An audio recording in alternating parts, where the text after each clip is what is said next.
Assalamualaikum warahmatullahi wabarakatuh. Meskipun sudah banyak bukti dan penglihatan soal alien, namun sampai hari ini kita masih sangat meragukan keberadaan mereka. Ketika berbicara soal alien, orang-orang bakal menganggapnya lelucon atau semacamnya. Walaupun begitu, ada juga yang sangat percaya jika makhluk luar angkasa ini memang benar-benar ada. Hanya tinggal tunggu sewaktu saja sampai mereka benar-benar menampakkan diri. Mempercayai alien memang bukan sesuatu yang mudah, apalagi jika sumbernya tidak kredibel.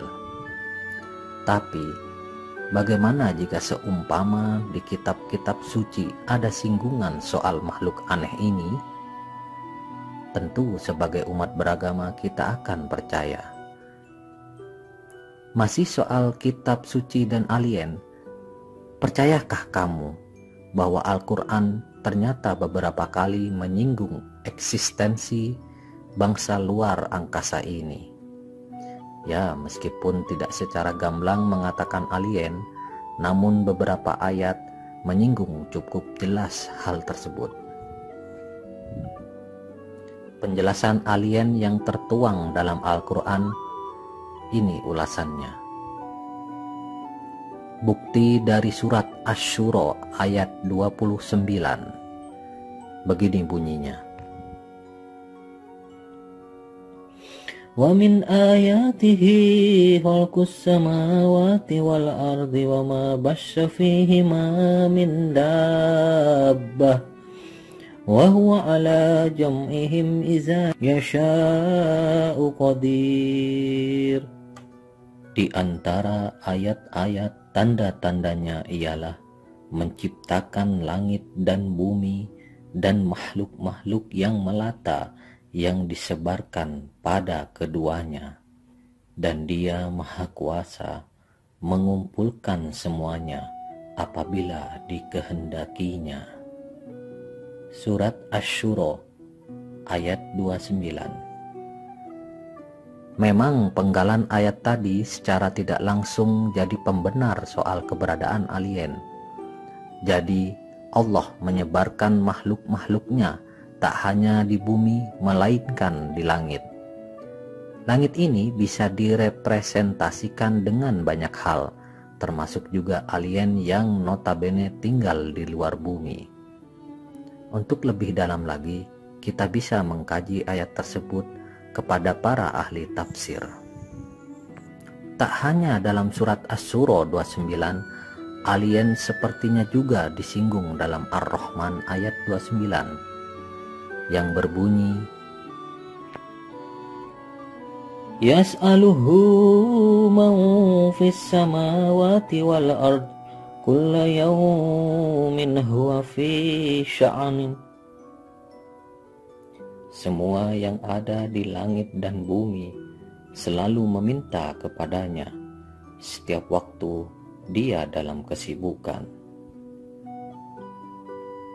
Kalimat yang kita garis bawahi dari ayat ini adalah apa yang ada di langit dan di bumi selalu meminta kepadanya. Lagi-lagi Al-Quran menyebut apa yang di langit dan di bumi yang bisa kita artikan sebagai alien. Antara langit dan bumi adalah tempat yang luas di mana di situ terdapat planet-planet. Di ayat ini tidak dispesifikasikan yang hanya ada di bumi saja, maka kita bisa berasumsi kalau ada yang lain selain manusia. Tapi, lagi-lagi kita harus kaji lebih dalam lagi ayat ini agar bisa makin memantapkan keyakinan. Masih soal teori alien dalam Al-Quran, hal tersebut juga disebutkan dalam surat Ar-Ra'd ayat 15. Ini bunyinya. Walillahi yasjudu man fis samawati wal ardi taw'aw wa karahaw wa dilaluhum bil khuduwi wal asal. Hanya kepada Allah lah sujud patuh segala apa yang di langit dan di bumi, baik dengan kemauan sendiri ataupun terpaksa, dan sujud pula bayang-bayangnya di waktu pagi dan petang hari. Surat Ar-Ra'd ayat 15. Sama seperti dua ayat sebelumnya, Ar-Ra'd ayat 15 ini juga menyinggung yang ada di langit dan bumi. Lagi dan lagi kita bisa mengambil semacam kesimpulan kecil kalau ayat ini tak hanya ditujukan kepada manusia, tapi juga makhluk lain yang berada di langit. Siapakah mereka? Mungkin bisa jadi salah satunya adalah alien. Bukti selanjutnya soal alien dalam Al-Quran bisa kita lihat dalam surat An-Nahl ayat 49 sampai 50. Dalam ayat ini berbunyi, Walillahi yasjudu man fis samawati wa ma fil ardi min dabbatin wal malaikatu wa hum la yastakbirun yakhafuna rabbahum min fawqihim wa yaf'aluna ma yu'marun. Dan kepada Allah sajalah bersujud segala apa yang berada di langit dan semua makhluk yang melata di bumi, dan juga para malaikat, sedang mereka malaikat tidak menyombongkan diri. Mereka takut kepada Tuhan mereka yang di atas mereka, dan melaksanakan apa yang diperintahkan kepada mereka. Untuk kesekian kalinya Al-Quran menyebutkan apa yang ada di langit dan bumi. Lagi-lagi kita juga bisa berasumsi kalau ayat ini tidak hanya ditunjukkan kepada manusia yang tinggal di bumi, melainkan mereka yang berada di dimensi lain, dalam hal ini adalah langit.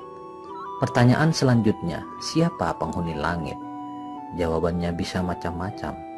Dan kalau merujuk pada logika manusia, alien tentu masuk ke dalam salah satunya.